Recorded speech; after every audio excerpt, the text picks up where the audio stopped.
Ceci est un livre audio autogénéré par Google. Introduction. Isabelle Laborde-Mila, Sylvie Plane, Fanny Rinck et Frédéric Citry, Céditech, EA 3119, Université Paris-Est Créteil, STIH, EA 4509, Université Paris-Sorbonne, SP de Paris, Lydie Lem, EA 609, Université Grenoble-Alpes, SP de Grenoble, Modico, Université Paris-Ouest Nanterre CNRS. Cette publication est issue d'une journée d'études organisée le 13 avril 2012 à l'IUFM de Paris par des enseignantes-chercheuses, impliquées dans des masters formant aux écrits professionnels. Aux contributions des participants sont venues s'ajouter celles d'autres chercheurs d'horizons théoriques et géographiques divers, dont l'apport nous a semblé susceptible d'enrichir et de prolonger la réflexion initiée lors de cette journée. Le présent numéro vient après d'autres travaux qui ont compté dans l'élaboration de notre réflexion et du cadre de cette journée d'études, et que nous souhaitons évoquer. Les références citées, titres de publication ou équipes s'intéressant au champ des écrits professionnels, ne visent pas à l'exhaustivité et ne le pourraient pas, mais ont constitué des jalons suffisamment importants pour se voir rappelés. Si l'on remonte dans le temps, on citera d'abord Michel Daben, entre autres pour son ouvrage L'adulte et l'écriture, contribution à une didactique de l'écrit en langue maternelle, et son article La notion d'écrit ou le continuum scriptural. De même, plusieurs ouvrages en didactique témoignant d'angles variés ont contribué de manière significative à l'élaboration de la réflexion sur les écrits professionnels. En voici les titres, significatifs en eux-mêmes. Enseigner et apprendre à écrire, 1996-2000. La didactique du français dans l'enseignement supérieur, bricolage ou rénovation ? 1998, la maîtrise du français. Du niveau secondaire au niveau supérieur 2000. Enseigner une langue à des fins professionnelles 2008.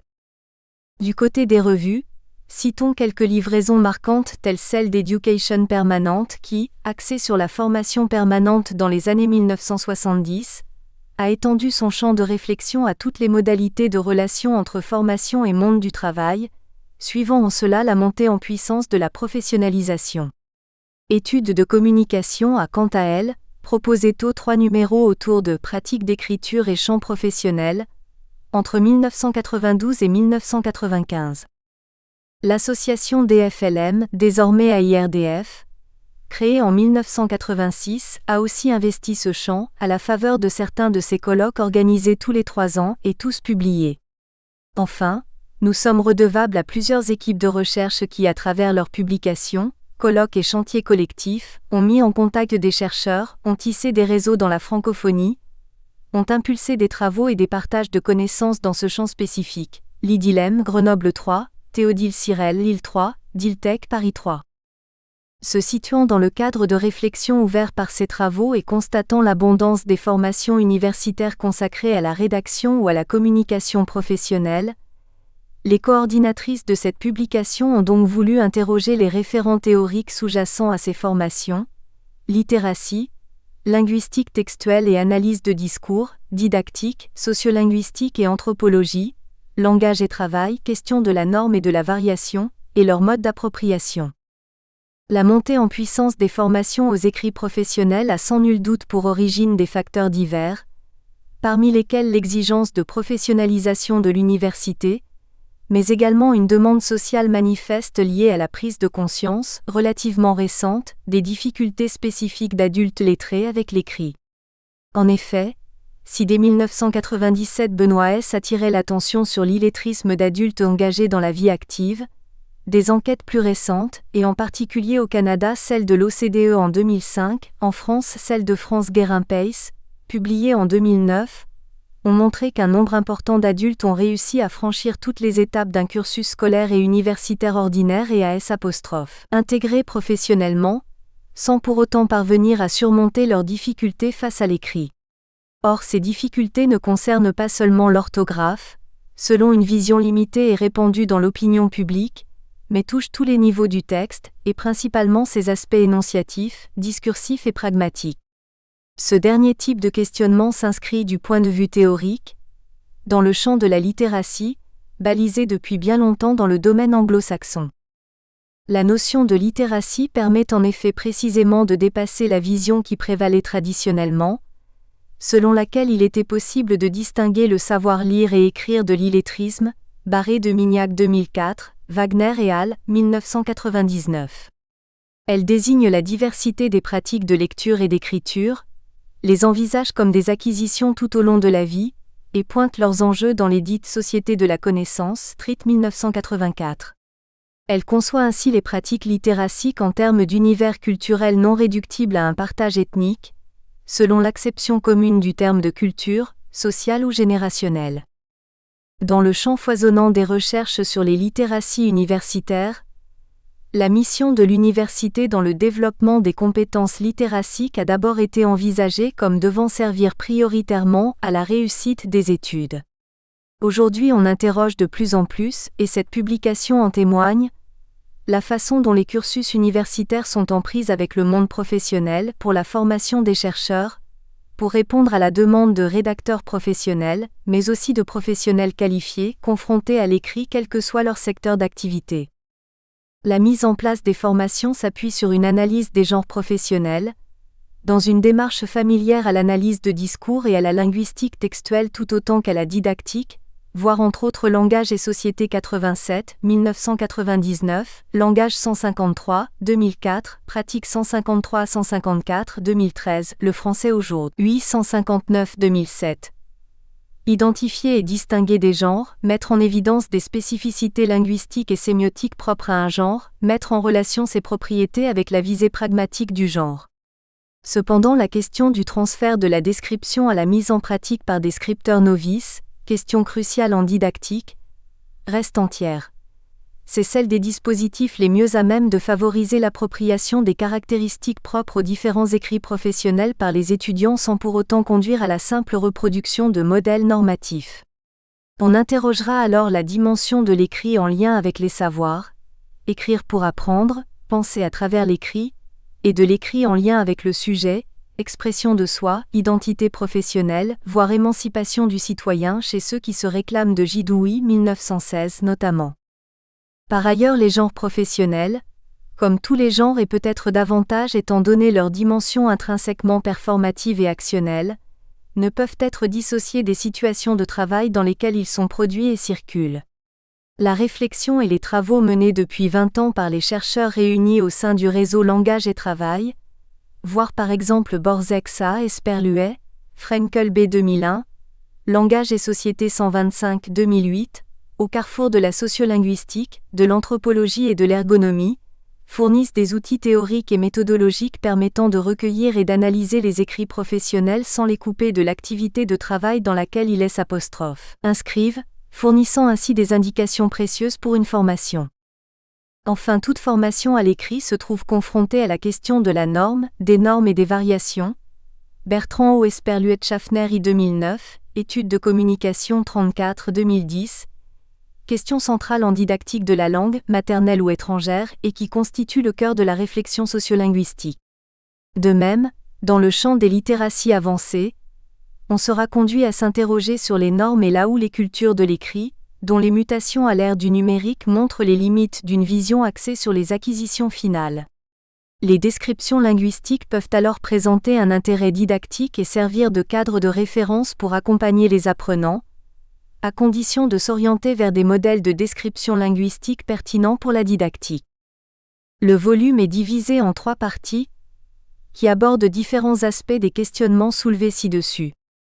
La première partie est centrée sur les écrits professionnels, dont des caractéristiques précises, la terminologie, ou des cas particuliers, les textes procéduraux, sont étudiés, après un article introductif de Josiane Boutet qui s'intéresse aux écrits professionnels et de façon plus large, au langage en situation professionnelle, en tant qu'il constitue ce qu'elle appelle la part langagière du travail.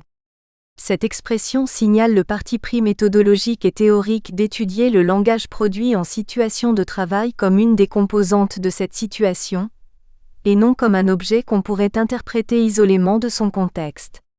L'approche ethnographique dont cet article rend compte, en s'appuyant sur les enquêtes initiées par le réseau Langage et Travail et inspirées par Marcel Cohen, a en effet permis de mettre au jour certaines particularités des pratiques langagières en situation de travail. Tout d'abord leur finalité, puisque les productions verbales sont orientées vers l'action. mais aussi leur extrême complexité, avec des situations imbriquant différentes sources langagières et exigeant le recours à des modalités sémiotiques multiples.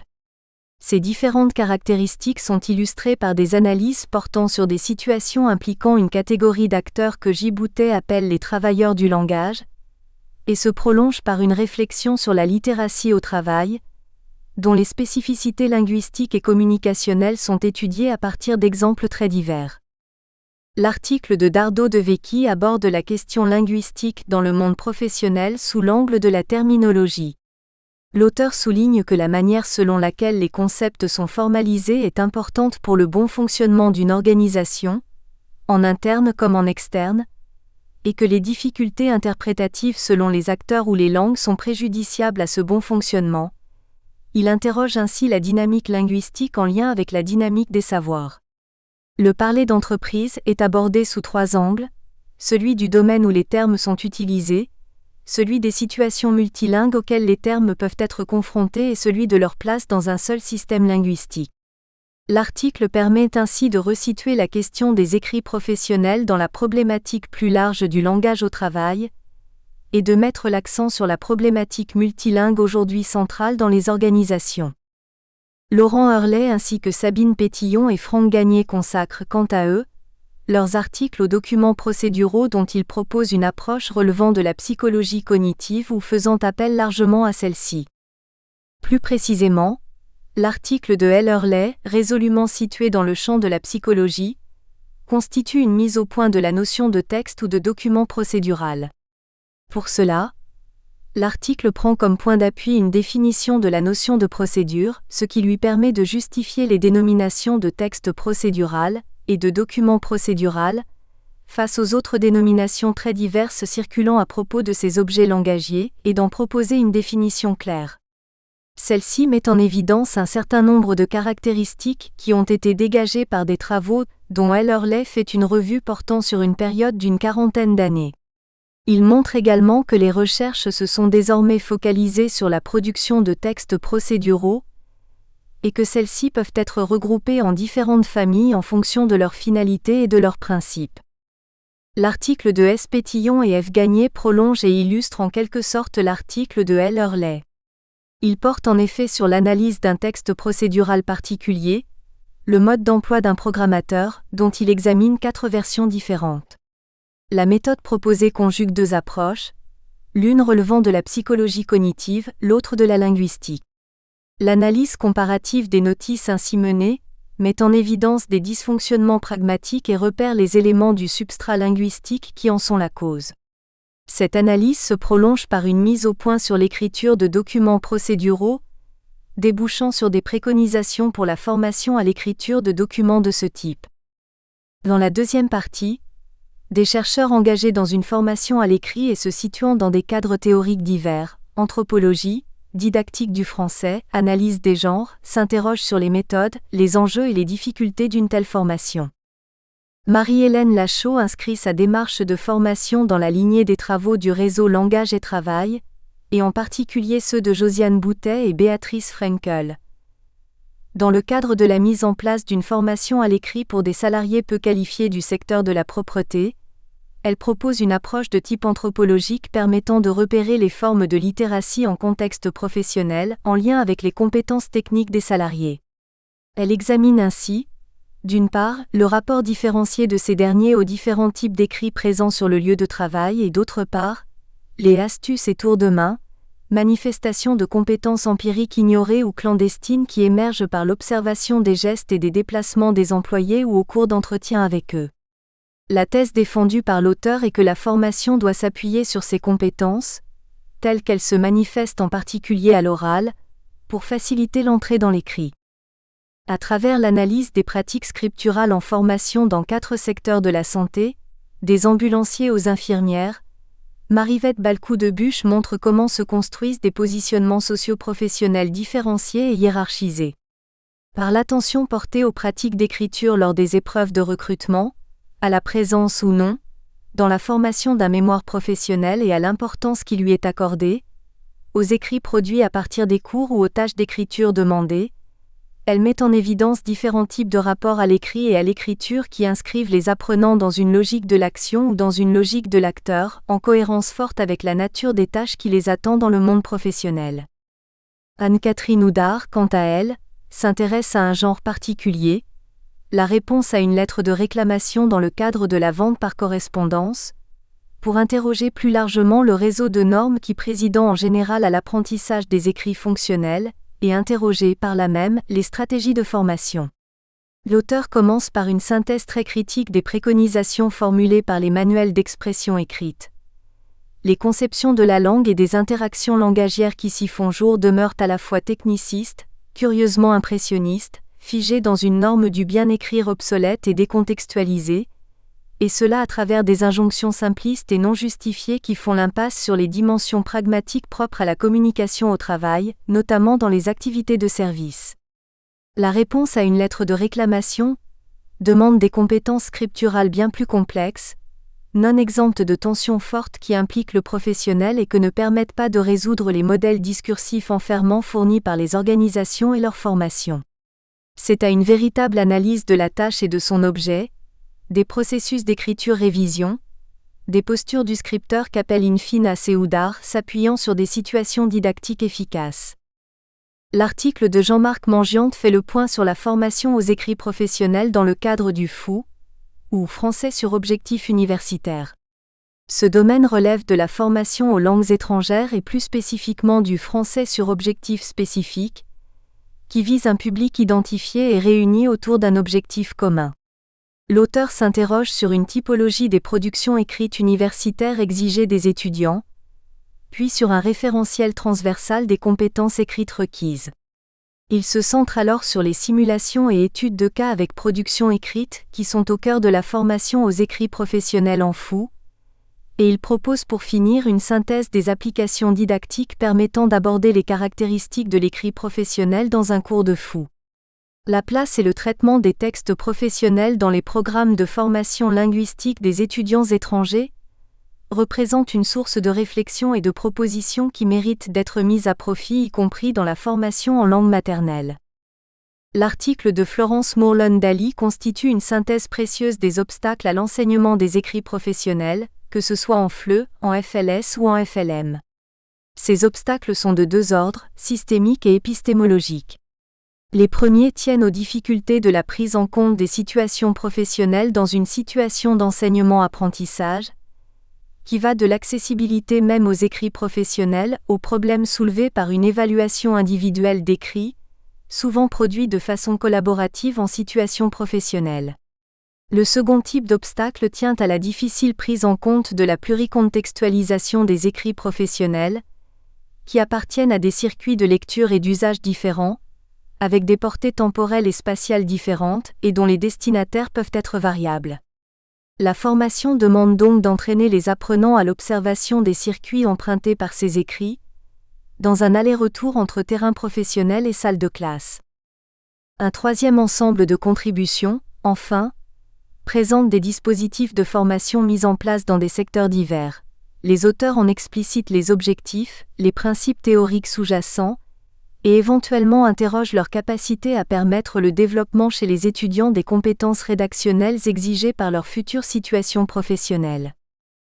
David Russell et David Fisher présentent un dispositif original qui répond d'une certaine manière à certaines des apories soulevées par F. Moorland-Daly dans son article. Se réclamant d'une conception des genres professionnels comme action sociale, Bakhtin, Clos et Faïta, articulés en système ou écologie, ils prennent acte du caractère irréductible des divergences entre l'acte d'écrire en contexte professionnel et l'acte d'écrire en contexte de formation. Face à cela, ils présentent un dispositif didactique de simulation en ligne d'une entreprise professionnelle, permettant de représenter une écologie des genres professionnels en prenant en compte les dimensions chronotopiques du travail professionnel et des genres professionnels. Même si l'évaluation du dispositif reste à parfaire, il semble de nature à permettre aux étudiants de passer du monde de la formation au monde professionnel. L'article de Carole Glorieux porte sur les écrits universitaires et leur renouvellement, face aux exigences de la professionnalisation des étudiants. L'auteur s'intéresse en effet au genre du mémoire d'application, dans la filière information-communication.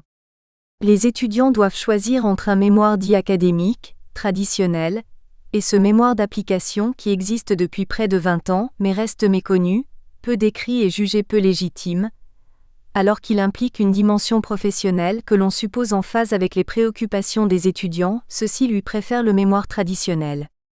L'étude vise à interroger les attentes liées à ce genre et les représentations que s'en font enseignants et étudiants, à partir d'une analyse du guide méthodologique, d'entretiens menés avec les enseignants et de questionnaires adressés aux étudiants au début de leur année de formation, au moment où ils ont à choisir le type de mémoire qu'ils vont réaliser. Les difficultés posées par ce genre en émergence appellent un accompagnement didactique, et l'auteur propose en ce sens un outil qui favorise la réflexion des étudiants sur ce qu'est un mémoire. France Mérand consacre son article à un genre particulier, le portfolio, qui prend place dans un dispositif d'alternance destiné à de futurs formateurs d'adultes. Cet écrit, qui vise le développement professionnel, est conçu comme un instrument contribuant à la construction de l'identité professionnelle.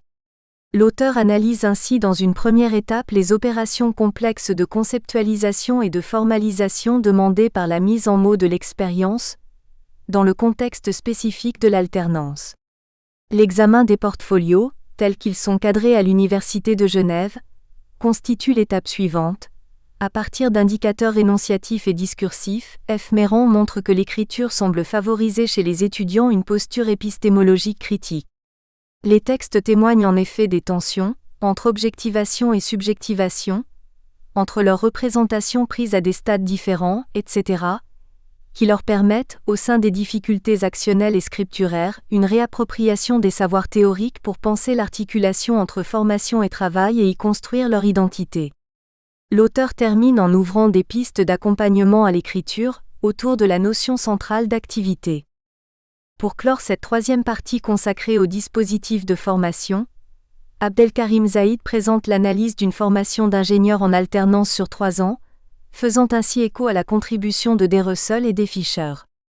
La notion centrale est celle de la temporalité attachée aux différents lieux sociaux, avec l'hypothèse suivante. Les rapports d'alternance produits par les apprentis ingénieurs permettent d'appréhender la temporalité propre à l'alternance, temporalité composée de multiples strates qui structurent ces écrits. Loin d'une temporalité objective qui se laisserait penser classée linéairement, il s'agit de cerner la reconstruction effectuée par les scripteurs dans leur rapport aux tâches, au savoir et savoir-faire, à leur rôle, aux autres acteurs, en tenant compte, en outre, de l'évolution du genre rapport d'alternance requise sur les 3 ans.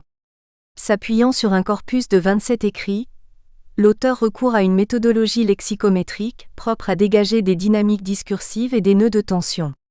Il s'avère que ces rapports manifestent l'élaboration d'une identité à la fois personnelle et professionnelle, directement déterminée par la manière dont les apprentis ont perçu et se sont appropriés la temporalité complexe de l'alternance dans le trajet individuel qu'ils revendiquent.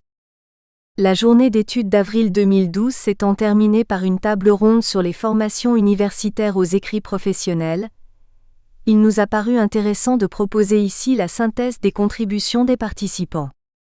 Enfin, Céline Baudet, à la demande des coordonnatrices du numéro, conclut l'ouvrage par une postface dans laquelle elle s'exprime en toute liberté en soulignant ce qui lui paraît particulièrement notable dans les articles composant la livraison. Sa contribution paraît d'autant plus intéressante qu'elle provient d'une chercheuse exerçant dans un contexte universitaire assez différent de celui des autres contributeurs. Elle est responsable d'un master de rédactologie à l'Université de Sherbrooke, Québec.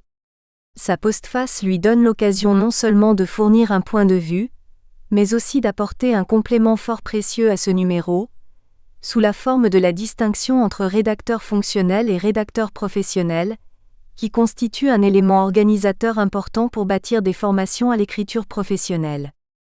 Nous tenons, avant d'ouvrir sur le corps du numéro, à remercier les collègues qui ont donné de leur temps et de leur expertise pour relire les articles de cette livraison et ont ainsi contribué à la réalisation de L'. Ensemble, Françoise Bosch, Université Grenoble 3, Odile Chal, Université Paris-Dauphine, Pierre Delcambre, Université Lille 3, Nathalie Denisot, Université de Cergy-Pontoise, Rosen Guibert, CNAM Paris, Émilie Ney, Université Paris-Est Créteil, Gérard Petit, Université Paris-Ouest Nanterre-La Défense, Marie-Christine Paulet, Université Libre de Bruxelles, Véronique Ray, SP et Université d'Aix-Marseille. Bibliographie. Apprentissage et réussite. Premier résultat de l'enquête sur la littératie et les compétences des adultes 2005.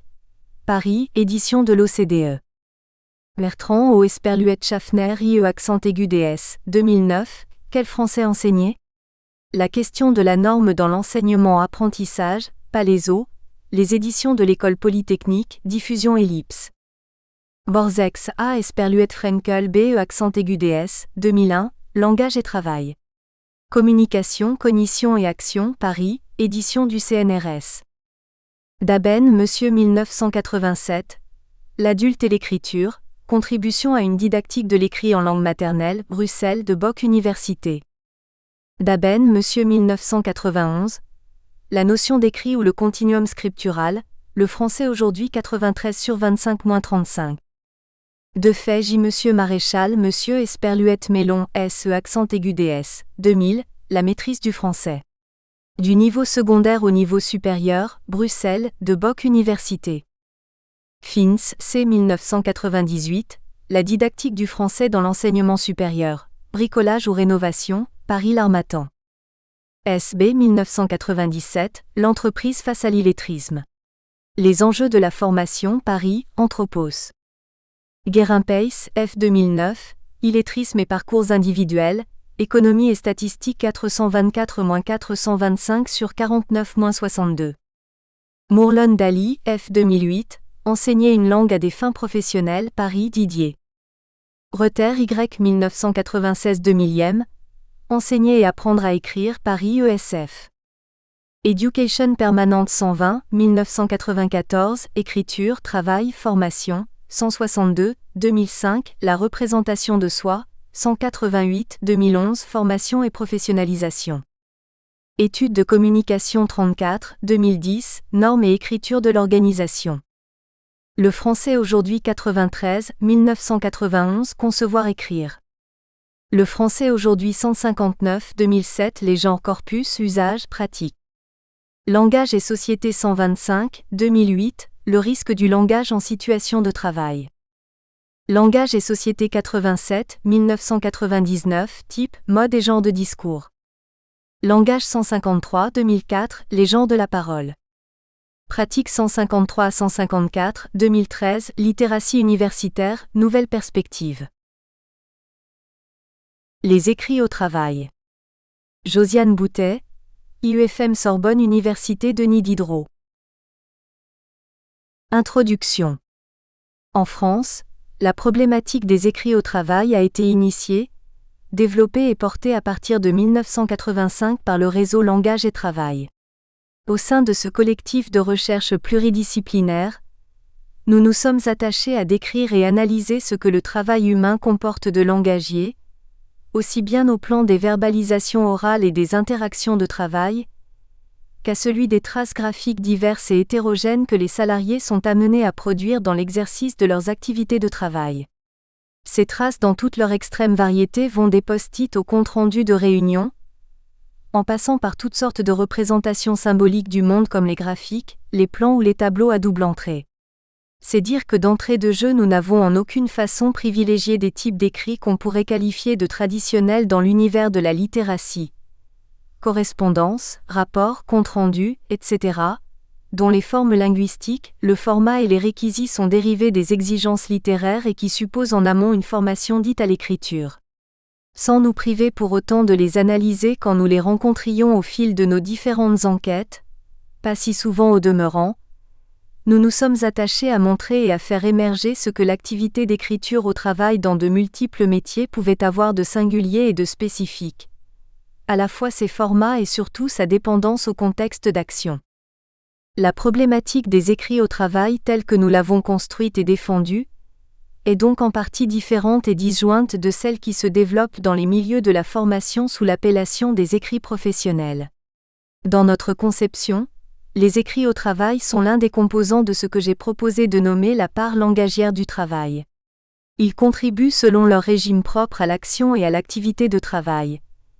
Ils sont toujours fortement contextualisés et ne peuvent prendre sens et pertinence que dans leur lien fort au contexte de l'activité de travail.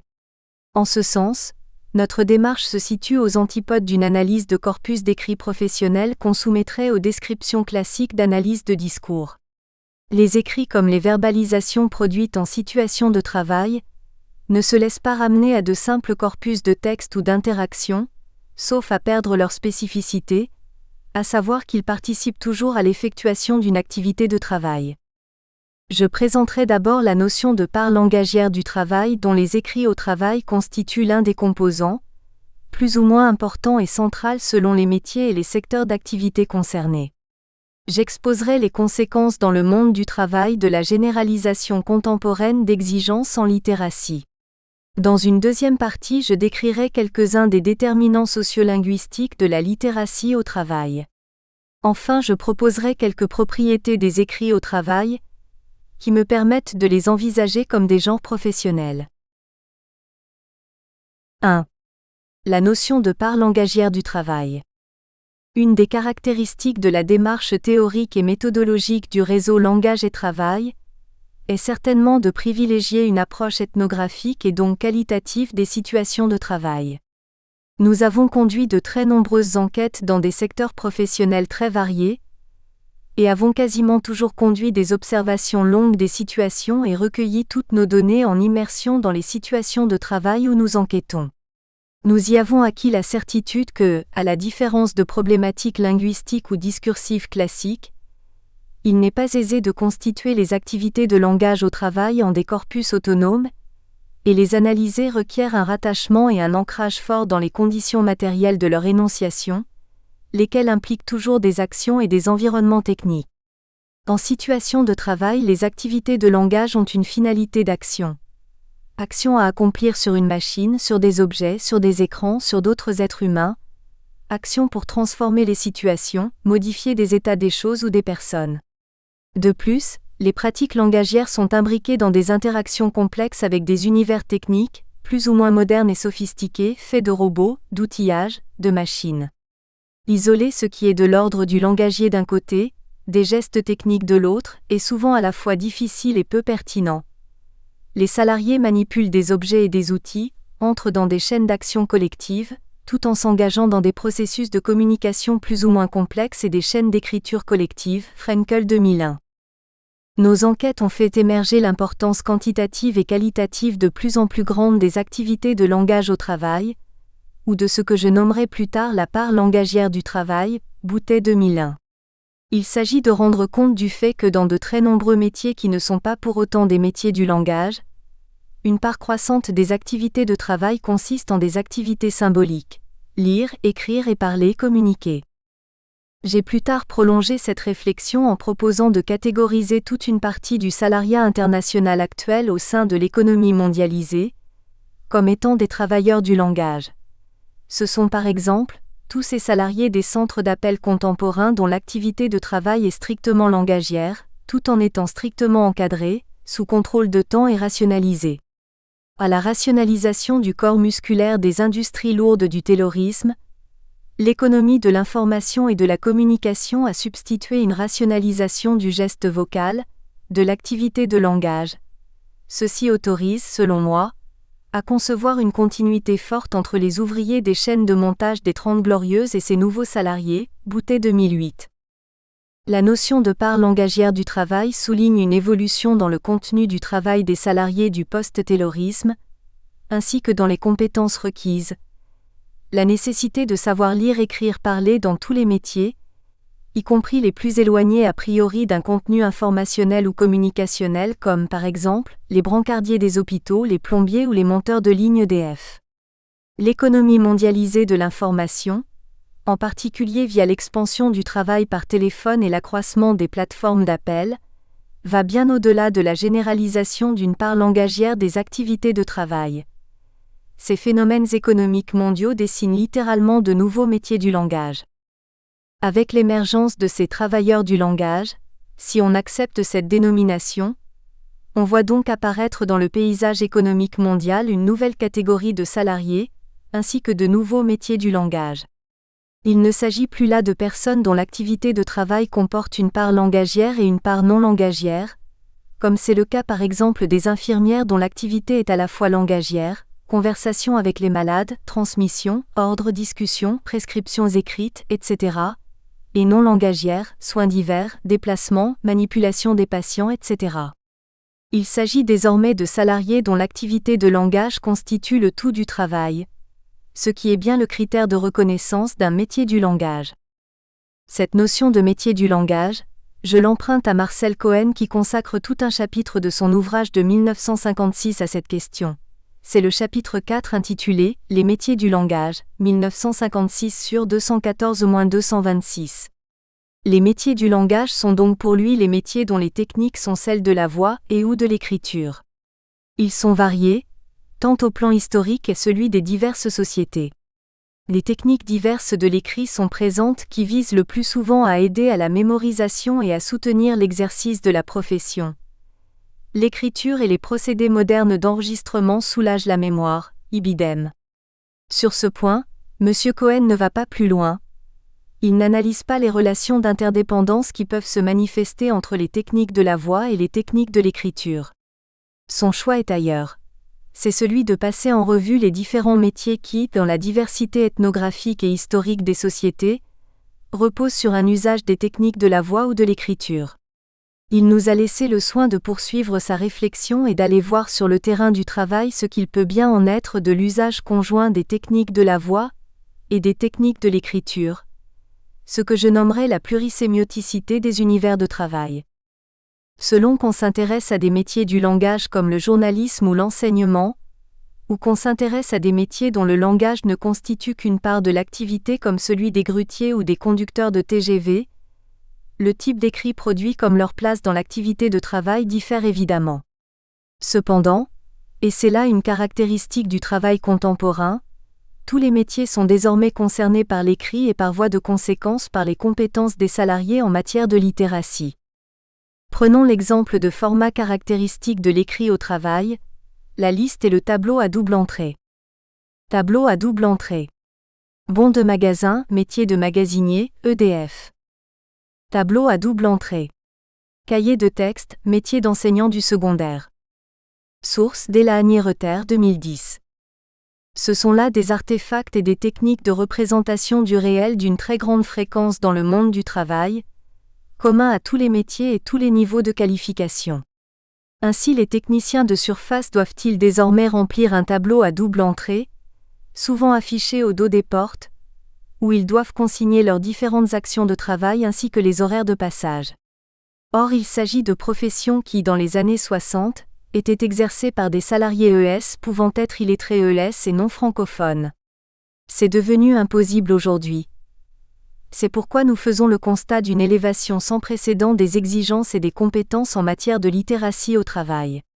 Cette élévation est due à de nombreux facteurs.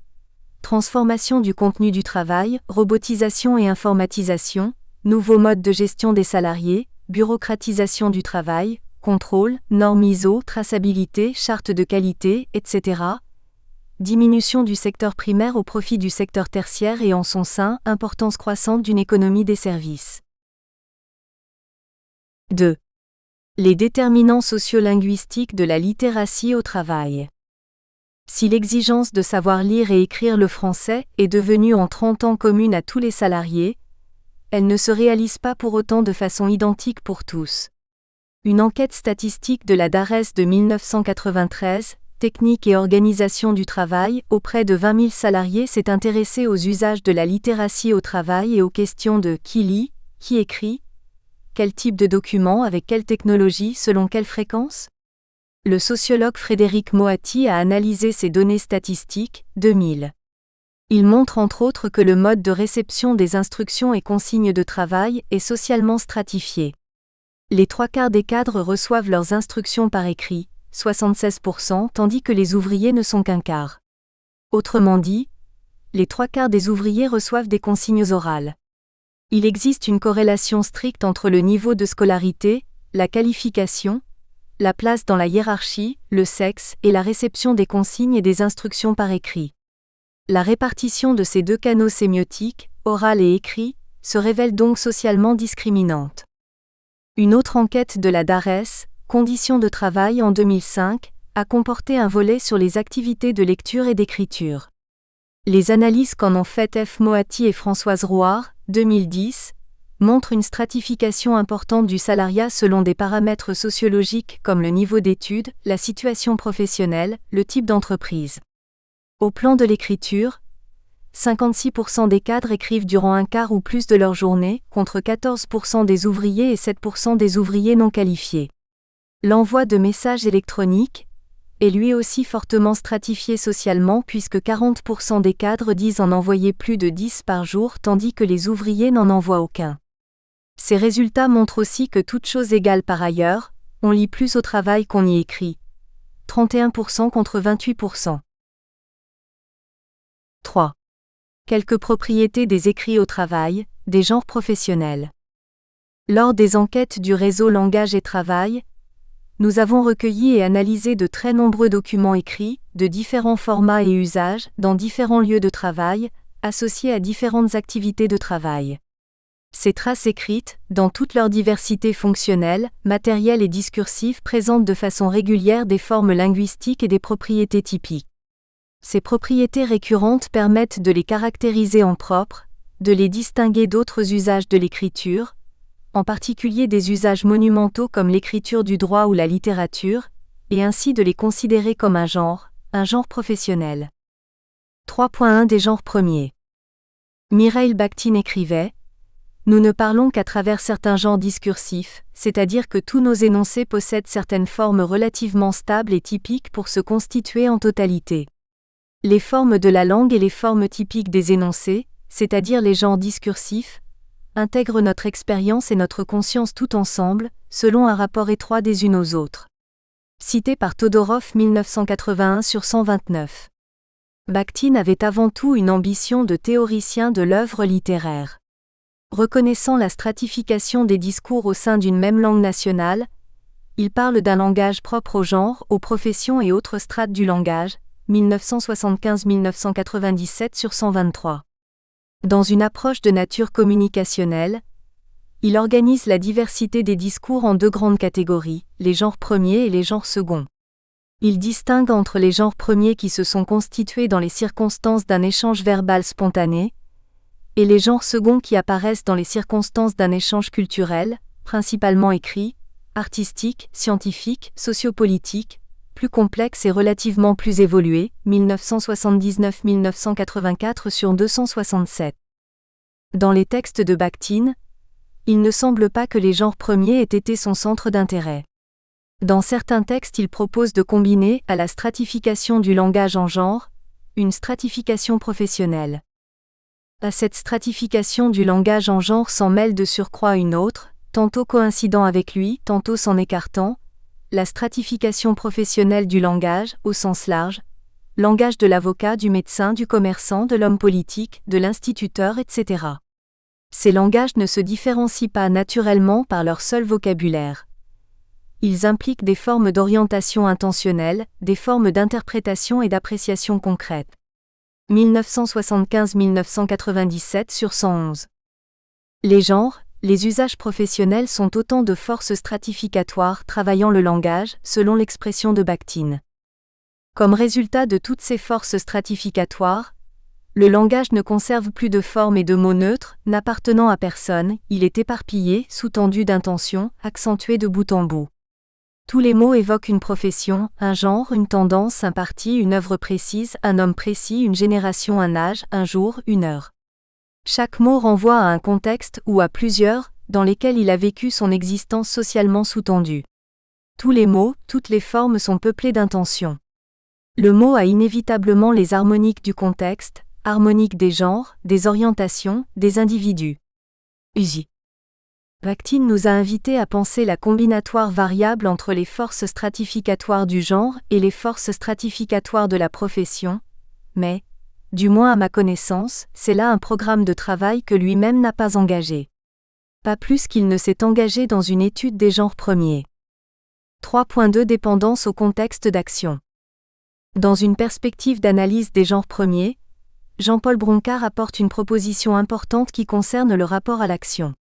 Pour lui, les genres premiers sont structurés par les actions non langagières auxquelles ils s'articulent, tandis que les genres seconds s'en détachent et font l'objet d'une structuration autonome et spécifiquement linguistique. Ceux-ci constitueraient en ce sens de véritables actions langagières, 1997/63.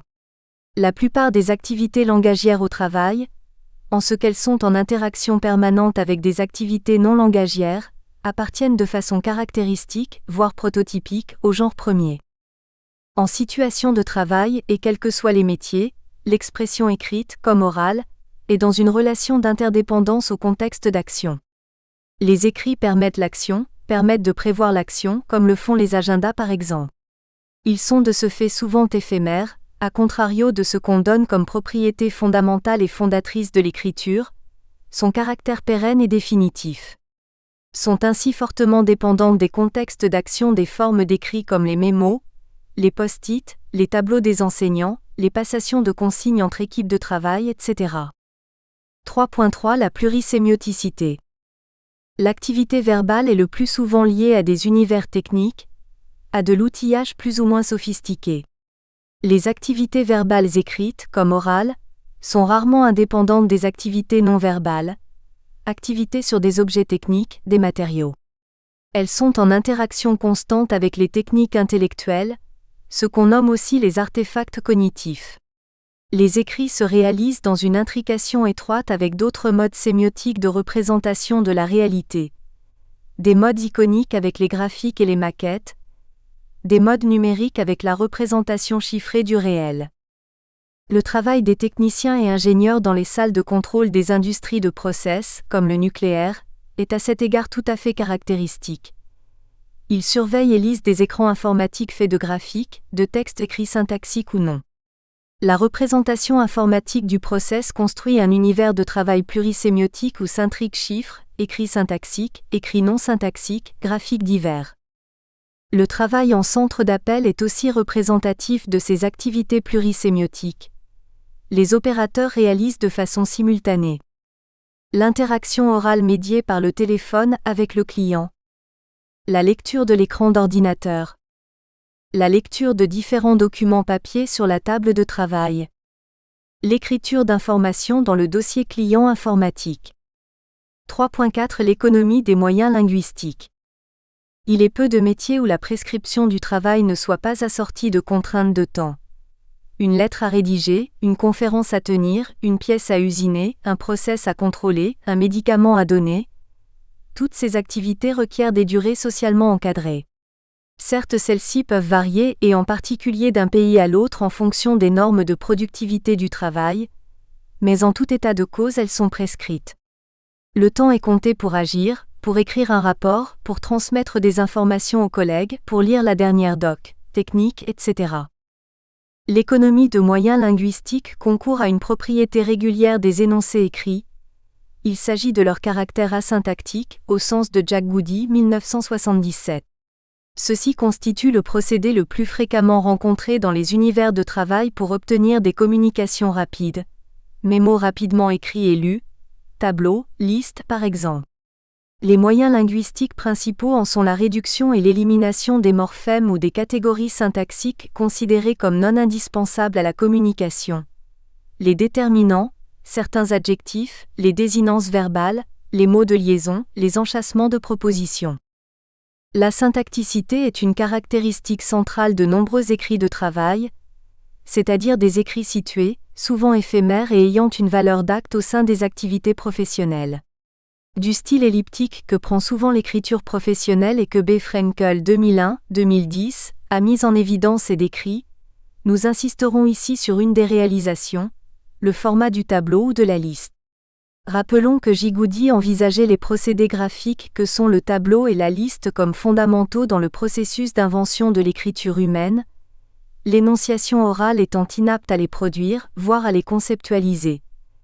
Le tableau est essentiellement un procédé graphique, et fréquemment un procédé de culture écrite, 1977/111. En situation de travail, de nombreux dispositifs externes viennent amplifier et accroître les capacités cognitives des salariés. Ainsi, Dans les métiers qui requièrent des formes de transmission orale et écrite entre les équipes, comme les infirmières ou les ouvriers et techniciens de maintenance des industries de process, on a souvent recours à ces artefacts cognitifs que sont les listes ou les tableaux, pour transmettre rapidement et efficacement des consignes ou des informations. Le format cognitif des tableaux graphiques à double entrée en est par excellence un représentant. La syntacticité est aussi spécifique du genre professionnel que constitue le compte-rendu d'intervention technique, comme on peut le voir dans l'exemple suivant. Il s'agit d'une partie des fiches techniques accompagnant ce qu'EDF nomme le travail sous tension. La liste assure ici une fonction de narration, chronologiquement orientée, des interventions faites par les techniciens. Elle sert à la fois à contrôler leurs différentes opérations, à les enregistrer et à en garder la mémoire. Ouverture IACM. Ouverture de la cellule pose de commenterie départ Néry. Ferme AFC côté Néry. Ouverture inter-poste les Brandes. GE 70 pour poste les Brandes. GE 160 au poste Raymond. 3.5 L'univocité de l'interprétation. Nous espérons que vous avez apprécié cet aperçu. Pour continuer à écouter ce livre audio sur Google Play Livres, utilisez le lien dans la description de la vidéo.